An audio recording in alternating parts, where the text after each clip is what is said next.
The Boocast Synth of the Month is the Yamaha Reface DX.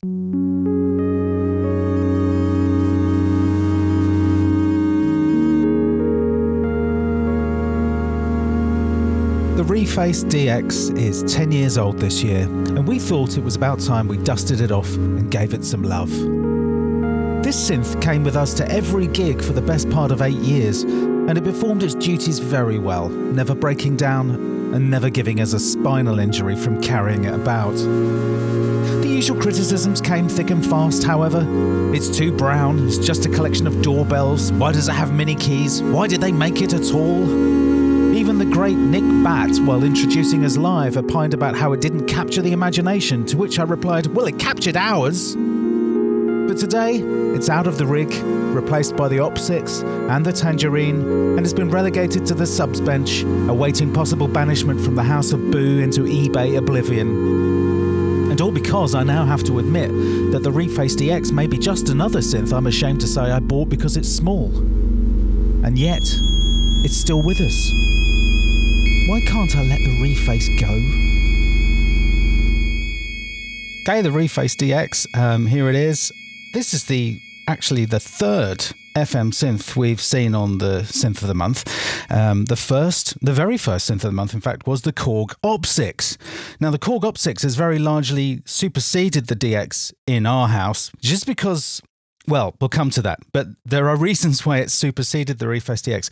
And this little baby has spent its time on the shelf for potential eBay sales, and every time I go to do it, I turn it on and I sort of go, nah, I can't sell it, I really like it. It does have a really nice quality, and actually the keys on it, although they're mini keys, I would say they actually feel better to play than those on the Op6. The second FM synth we had on Synth of the Month was the Yamaha PSS 480. So we had a Korg and a Yamaha, and the reason the PSS 480 was on was because it's just unexpectedly meaty, and it's got a really it's 2 operators. The Reface DX is 4 operators, but it's a little bit more to it than that, which we'll come to. So this 2015 release from Yamaha, along with its Reface CS, sort of pretend analog synth, and its Reface CP, its electric piano modeling synth. 3 battery-powered, very small, very lightweight, but pretty solid and great-sounding keyboards. And obviously, we bought the DX primarily for live use. Now, this is another terrible confession, really. I mean, really, the reason we got it is because it's got presets, it runs on batteries, it's small, and it fits into the live rig. At heart, we're very, very lazy people. We don't want to be lugging heavy things around. Anyway, enough about the prehistory. Let's look at it. So on the front panel, well, the first thing you notice is it's brown. It is very brown. It's as brown as the original DXs were. And I remember having a conversation with a man outside, I can't remember who it was, but outside a gig in London. And I said, yeah, we got the Reface DX. And he said, oh, it's so brown. And I was, yeah, it's kind of a thing, isn't it? It's this is a brown synthesizer, and the DXs were all brown. It's a sort of it's a pleasing brown, though. It's sort of, I would say, the brown of an 80% cocoa plain chocolate, a high quality, very snappy chocolate. Now, the big thing about the Yamaha Reface DX, according to Yamaha when it came out, was its ease of use. The whole idea, it's going to be easy to use. It's going to make FM simple. And the question is, I mean, did it really achieve that? So ease of use is usually an epithet that normally applied to white goods and medical appliances, not musical instruments. But, if you've ever tried to program a DX7 with any definite end result in mind, then you'll know that the FM method of synthesis, discovered by John Chowning in the early 70s, is more complicated than quantum physics, and with every parameter change seeming to affect every other parameter in unexpected, though sometimes brilliant, ways. This was Yamaha's 2015 solution to the cat's cradle of FM parameter madness. And here it is, the Reface DX. So let's see if it works. So it's 8-voice polyphonic. Let's have a listen at some sounds. So here's one of ours. It uses this really annoying S-video type MIDI breakout cable. And when you look around the back, there's actually enough room for 2 proper DIN sockets, I think. It's a shame because it's just a bit of a faff. It's got 2 built-in speakers, which I blew up within a week of having it because obviously I pushed everything to the limit and then had it up full volume, and the right one just died. The left one still works, and they actually sound quite good. It's got 32 overwritable presets, and that's not very many, which is a shame, but you can use the Soundmondo app, which I personally don't enjoy. The feeling of going online to connect to things and save your sounds up in the cloud. I'd rather have them down here, but hey, 32. I mean, yeah, there it is. It's fine. So we got one primarily for live use. It was small, ran on batteries, 37 mini keys. They feel good. It sounds great. But we quickly realized that with a little bit of tweaking, this thing can sound like a bit of a beast. So it comes with some presets. You know, that's all right. This is... it's very close to some of the original DX7 presets. Unfortunately, it doesn't load original DX7 presets, which is a real shame. It's got a different architecture inside, so it's not compatible with the original files, which is a shame. But there we go. I can hear someone in the audience going, "Oh, there we go. It's just an expensive doorbell." So I aim to prove that not to be the case, but it's not happening so far. That's all right. I'm not really a big fan of the presets. Oh, that one's pretty good. So you see, it's possible to get a kind of pulse width modulation type effect going on.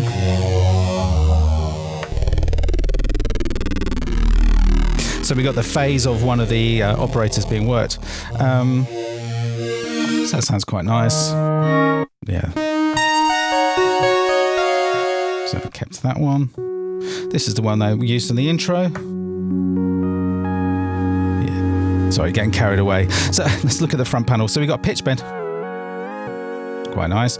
Volume, which I just realized I've had quite low. I'll use it. Go there for now on. Octave switch, which is quite useful. You can sort of, it's a 3-octave keyboard, but you can sort of, if you want to throw in a low note, you can just use your spare finger to move it around. Then we've got these 4 controls. Whoops, let's go back. So there's 4 controls and a screen. So these 4, they're sort of touch sliders. It looks a bit like Knight Rider. This is what's supposed to make everything easier. So we'll come to that when I do a bit of programming. And we got a screen, which is extremely helpful. Then we got these 4 buttons here, which are sort of shortcut buttons to the most useful parts of the FM business, which I guess does speed things up a bit. Then we got a bank button. We've got 4 banks of 8 sounds, making 32 in total. Oh, there you go. There you go, another doorbell for you there. Oh, yes, that's nice and loud. Yeah. So you're going to hear a couple of these sounds a few times because there's only 32 of them, and I guess I'm going to bump into them a lot. Really good for piano sounds, as you'd imagine.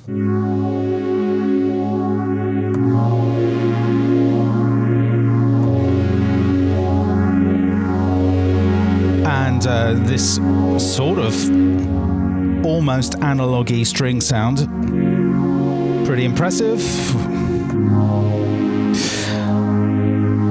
Again, there are ways of making this thing sound warmer than you would expect FM to maybe sound. A little sound there.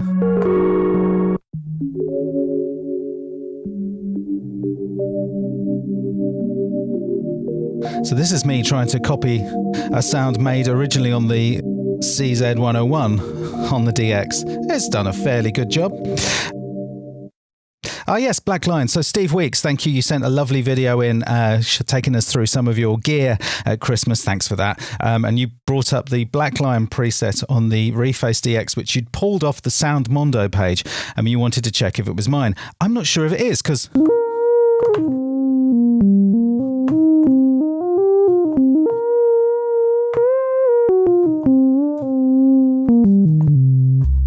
That's not the same sound, is it? I can't remember. We'll go back and look. Anyway, that's Black Lion. Anyway, that's enough of a check through the sounds. I'll go through to Wood EP. This is my least favorite. So yeah, it's supposed to be easy to program. So let's have a go at making a sound from scratch. Yeah, this is the bank and the edit buttons. And there's operator 1, 2, 3, and 4. And then there's also envelope generator level, envelope generator rate, the LFO. There's only one LFO, but it does work polyphonically, which is quite interesting, as we'll see. And there's a pitch envelope as well. Then we've got functions, and we've got 2 built-in effects that can run at the same time. Function sort of takes us to basic jobs. Store. Well, that's self-explanatory, isn't it? And there's the looper. We'll come to the looper at the end. I don't find it terribly useful. Anyway, so let's first of all initialize this voice. Yes. And as you can see, this turns into buttons now. So yeah, let's initialize that. Completed. There we go. And we've got sine wave there. What I'm going to do immediately is just hit edit and go up to operator 4 and turn it off. And operator 3 and turn it off. So now we've only got 1 and 2, and then take it out of edit, go to algorithm. So here we have our carrier, and these are our modulators. These 2 are turned off at the moment. So we've got 1 modulator and 1 carrier.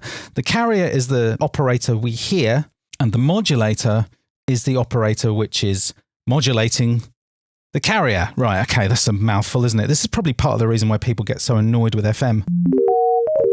So at the moment, we're just listening to 1 sine wave. So the way John Channing discovered frequency modulation synthesis is something like this. Can't remember where he was working, but they were experimenting with sound synthesis, and there was a part of the department that was using up to 24 sine wave oscillators to create complex waveforms of a trumpet. Well, what John Channing did was he basically had 1 sine wave, and this is the one we're listening to, and then he slowly modulated it with another sine wave. So let's just change the frequency of that and bring it right down. So bring up the level. So this kind of simplifies things. We go straight to the level, and we can bring up the level of the modulator.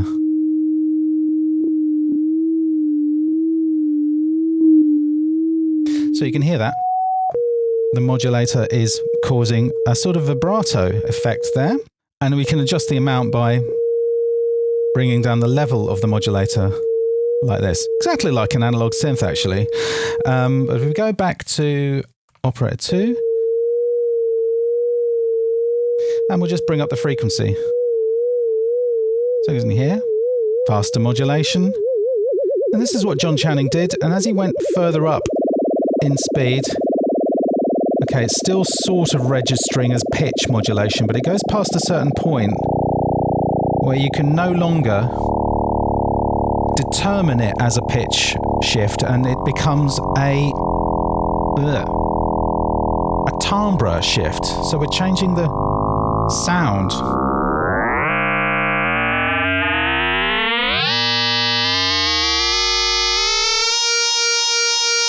There we go. So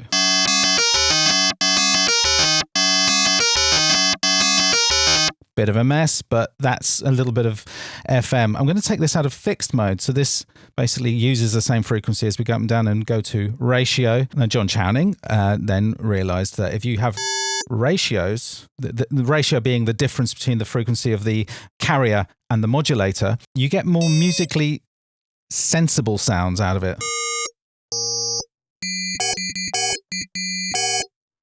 I say sensible, but there we go. Anyway, let's go back to the level. So we can change the amount. So a little bit is often very useful. So we've gone from this sine wave to this sort of very easy to make bell-like sounds on the FM synthesis. And here's a bell-like sound. Surprise, surprise. So you adjust it by level. That's all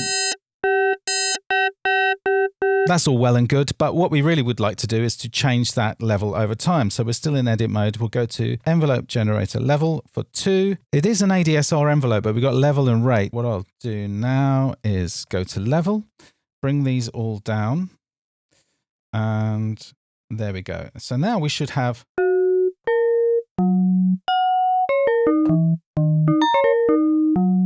There you go. That's kind of a classic FM type sound there. I'm just going to go to operator 1. So you just press the EG button and you can cycle through the operators. It is a little bit of a faff because you do have to change the envelopes independently for each operator as you're going. But hey, that's just the way it is. So let's give it a bit of release. So I'm just going to bring up the rate. I always get mixed up because lower feels like it should be shorter and higher feels like it should be longer, but it's the opposite when you're talking about rate. So faster rate means shorter and a lower rate means longer. Anyway, there you go. That's basically a bit of FM. So when we go into the operator controls here, we've got 3 pages in each operator. So we've got, is it on? What mode of tuning is it? Is it ratio or fixed? What its ratio is. And we've also got detune, so we can... Quite subtle.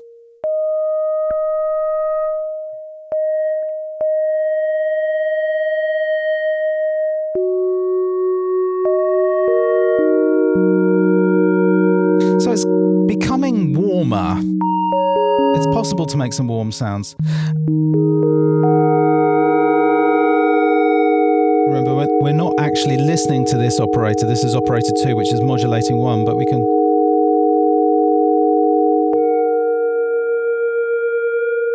just hear that detuning.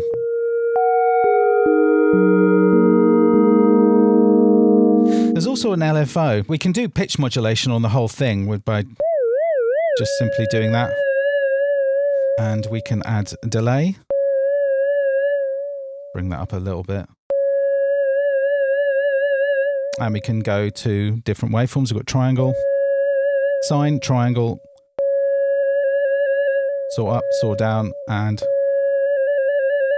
square, sample and hold, and a sort of slewed sample and hold with a bit smoothed off around the edges. There we go.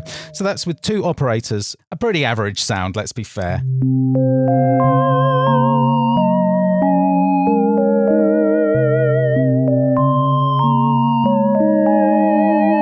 Could be useful for something, I guess. Remember, we've got 2 more operators here, so let's turn them on. Turn them all on, and then we come back to level. So those operators are off at the moment, but we can bring them up and see what they do. So from this line, you can see that operators 2, 3, and 4 are modulators, and this is the carrier. So they're all going to be modulating each other in a straight line and then hitting the carrier, which is the only operator we're hearing. So let's bring up the level of 3.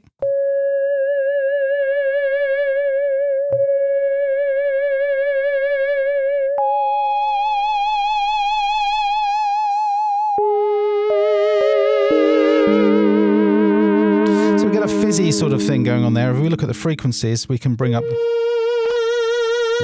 frequencies, which, oh yeah.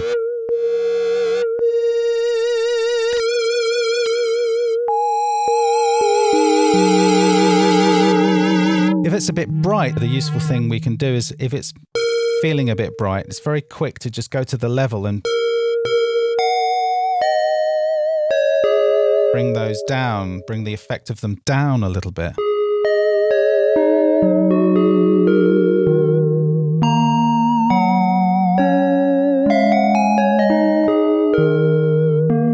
I've got a doorbell. Again. I promise you, if you work harder, you can make something other than doorbells.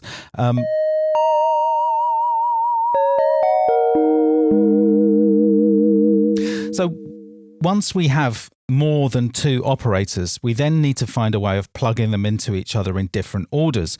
And that's where algorithms come in. So on the Reface DX, we have this button here, which takes you straight to the algo page, algorithms. And we have only 12 algorithms. So the first one we've heard. But an interesting thing to do, part of the, I guess, the ease of use epithet is this idea that you can just go to the level, change that straight away, go to the algo, and you can just flick through them very easily.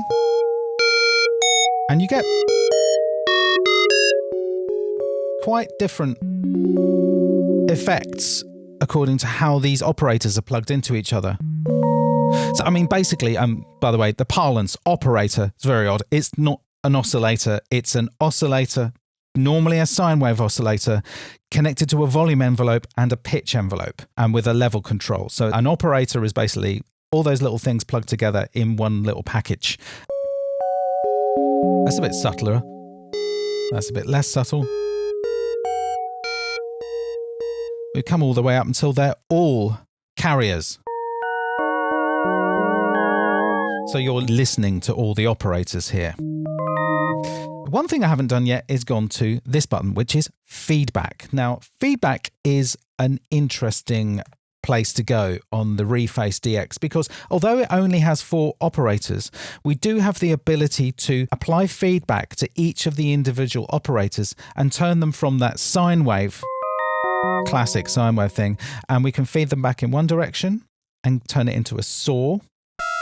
In fact, let's just get the level here. I'll turn everything off so we can just hear one operator. So there we go. We've got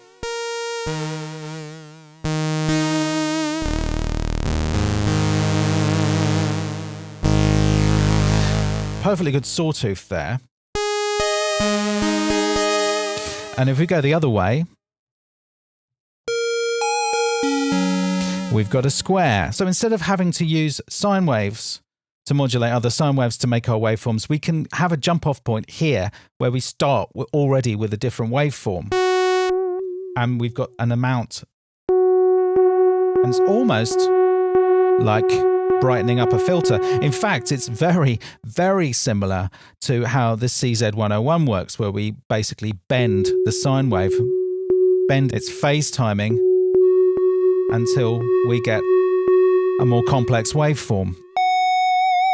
In fact, what would be really useful is if we could apply an envelope to this control, the feedback control, and then we'd effectively be doing what the CZ101 does as well. Sort of. Unfortunately, we can't do that. That's a bit of a pain. Hey, but there we go. But this, although we've only got 4 operators, this kind of makes that not a problem because on a 6-operator synth like the DX, we generally need to have 2 operators, one as the modulator, one as the carrier, so that we can bend the carrier into the waveform we want. But here we can just do it without wasting an operator. So let's just go back there. I'll bring the level of all these up.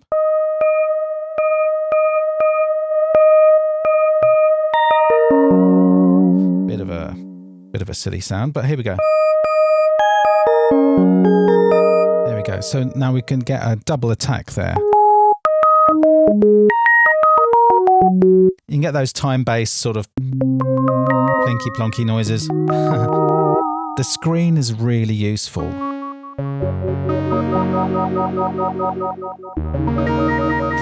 And we can go in. That's a bit loud.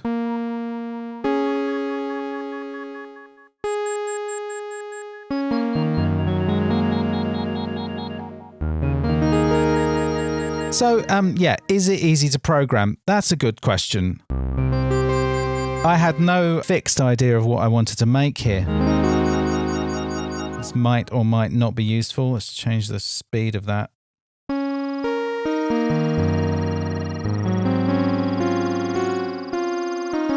Possibly useful. One of the most useful things about the DX range of synths was its expressivity, and the way we get to expressivity is we can, in these operator buttons at the top, we get to select how much velocity sensitivity there is on each operator. So we'll just...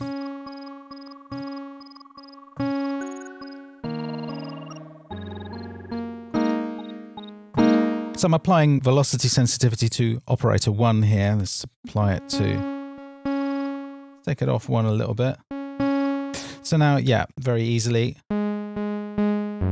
It's basically a clean, muted sawtooth. But if I hit it harder, we get those high modulated by the LFO other operators. Possibly the worst sound I've ever made, but hey, let's go for it. So we now, once we're satisfied, and believe me, I'm not satisfied, but let's carry on. We have an effect section, and we have a choice of 2 effects. Now we can have distortion. Whoa, baby, let's turn that down.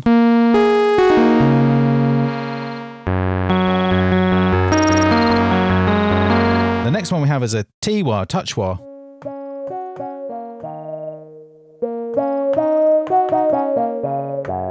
Yeah, anyway, back to effect, T-wah, chorus, let's bring the rate down.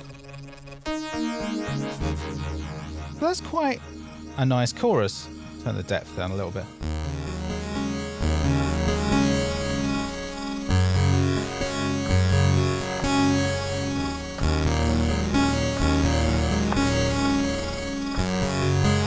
Flanger.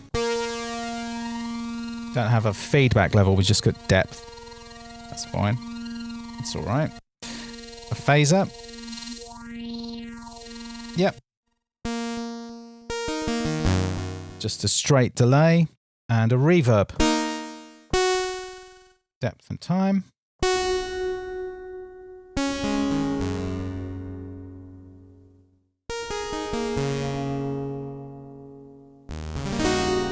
Now I have this.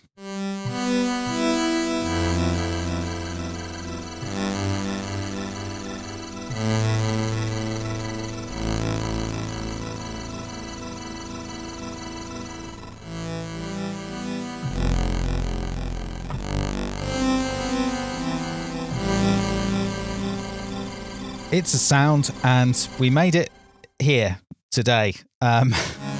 Maybe we'll use it. Maybe we won't. Who knows? Maybe I'll delete it almost immediately. But it's ease of use. So this is the big selling point for this synth when it came out. Ease of use. Is it easy to use? Yeah. I mean, it kind of is. These buttons especially really help you to get from one place to another. So for example, I'm playing this now. I can bring that up. Interesting. I mean, it does invite you to mess with it. These are a little bit shonky sometimes. It's very much like fiddling around, plucking at it. Like a bit of an old telly sort of control, you know. It's all right, though. So before we say goodbye to this thing, let's just put on the looper. It starts as soon as you start playing.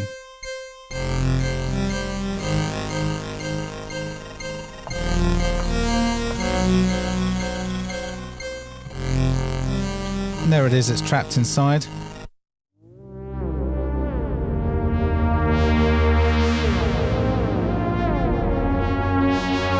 Pretty nice. Let's change again. It takes a little while to load the sounds, I've noticed here. Let's go again.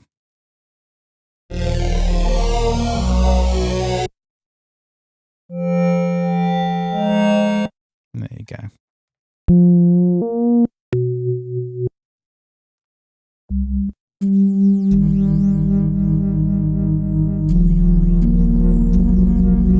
That's quite pleasing. To stop it, what do we do? Stop. And it stores it until you turn the synth off, and then it forgets it. So that's life.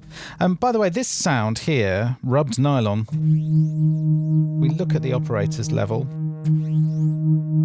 The operator 4 is doing that rubbed nylon effect.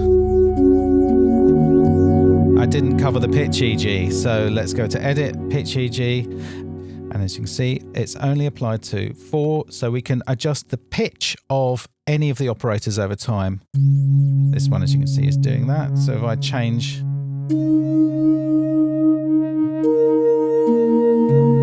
and I guess with a little bit of practice, you could probably,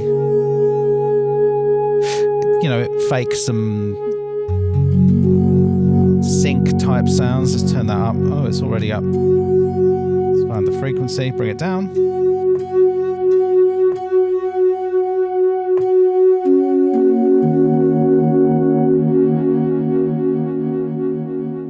But because the LFO works polyphonically, we can get these sort of instant Steve Reich moments.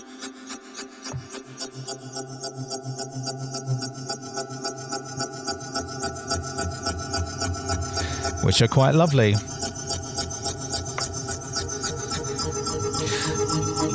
So, before we say goodbye to the DX, I just want to think, it is kind of easy to program. It has its foibles.